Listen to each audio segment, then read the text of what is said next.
कभी सोचा है कि मेमोरी की ये सारी थ्योरीज एक साथ कैसे फिट होती है? हमने अलग अलग मॉडल्स देखे हैं। कुछ कहते हैं कि मेमोरी एक लाइन जैसी है, दूसरे कहते हैं कि यह एक वर्कस्पेस की तरह ज्यादा है। आज हम इन आइडियाज को एक बड़ी पिक्चर में मिलाएंगे और देखेंगे कि फ्यूचर में क्या होने वाला है। हमने मल्टी स्टोर के बारे में बात की है, जो शॉर्ट टर्म से लॉन्ग टर्म स्टोरेज तक एक फ्लो दिखाता है। फिर वर्किंग मेमोरी मॉडल, जो कहता है कि हमारे पास एक एक्टिव सिस्टम है जिसमें फोनोलॉजिकल लूप और विजुओस्पेशल स्केचपैड जैसे पार्ट्स होते हैं। हमने लेवल्स ऑफ प्रोसेसिंग को देखा, डीप थिंकिंग से इंफॉर्मेशन ज्यादा याद रहती है, और टल्विंग का आइडिया कि हमारे पास अलग अलग मेमोरी टाइप्स होते हैं, एपिसोडिक, सिमेंटिक और प्रोसीजरल। ये सभी मॉडल्स हमारी इस सोच को शेप देते हैं कि हम जो सीखते या एक्सपीरियंस करते हैं उसे कैसे स्टोर और रिकॉल करते हैं। ज्यादातर मॉडल्स एक बात पर सहमत हैं, हमें इंफॉर्मेशन अंदर लेनी होती है, एनकोडिंग, उसे होल्ड करना होता है, स्टोरेज, और उसे बाहर निकालना होता है, रिट्रीवल। लेकिन एग्जैक्ट स्टेप्स अलग अलग होते हैं। कुछ रेपिटेशन पर फोकस करते हैं, कुछ मीनिंग के बारे में ज्यादा सोचने पर। हर मॉडल कुछ एक्सपेरिमेंट्स को अच्छे से समझाता है। For example, multi store model बताता है कि रिहर्सल क्यों मदद करता है। वर्किंग मेमोरी मॉडल मल्टीटास्किंग की लिमिट्स को समझाता है। लेकिन कोई भी एक मॉडल सभी एंगल्स को कवर नहीं करता। हमारा दिमाग एक चार्ट के लिए बहुत कॉम्प्लेक्स है। अब कई एक्सपर्ट्स इन आइडियाज को एक साथ मिलाते हैं। वे कहते हैं कि मेमोरी में स्टेजेस होती हैं, लेकिन यह एक एक्टिव प्रोसेस भी हो सकती है।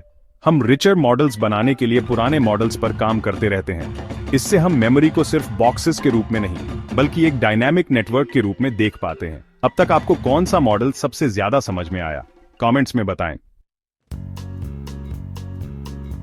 नई ब्रेन इमेजिंग से पता चलता है कि शॉर्ट टर्म और लॉन्ग टर्म एरियाज अक्सर एक ही समय में काम करते हैं। फॉर इंस्टेंस, ब्रेन के वो पार्ट्स जो वर्किंग मेमोरी में यूज होते हैं, वो हमें इंफॉर्मेशन को लॉन्ग टर्म मेमोरी में डालने में भी मदद कर सकते हैं।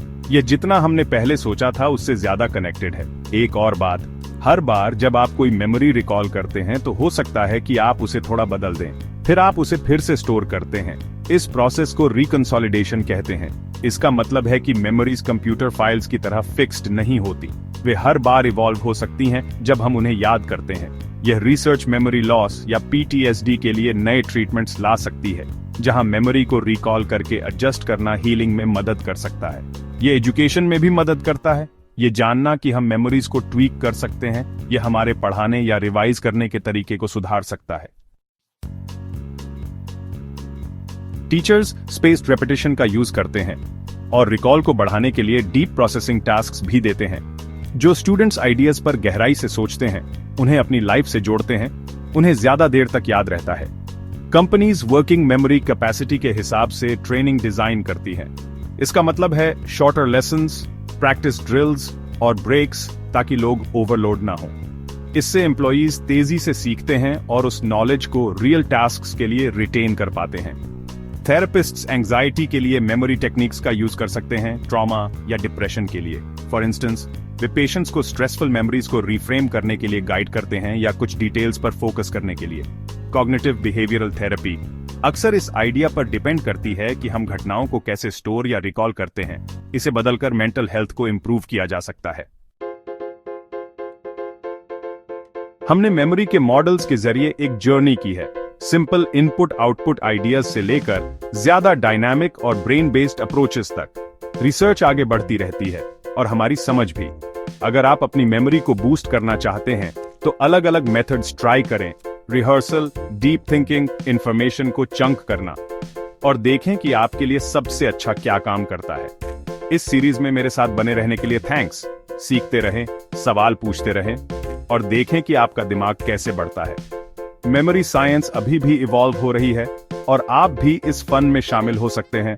खुद पर एक्सपेरिमेंट करें, देखें कि आप सबसे अच्छा कैसे सीखते हैं और अपनी इनसाइट्स शेयर करें। आखिर जब हम एक्सप्लोर करते रहते हैं तो हमारे मॉडल्स बेहतर होते जाते हैं।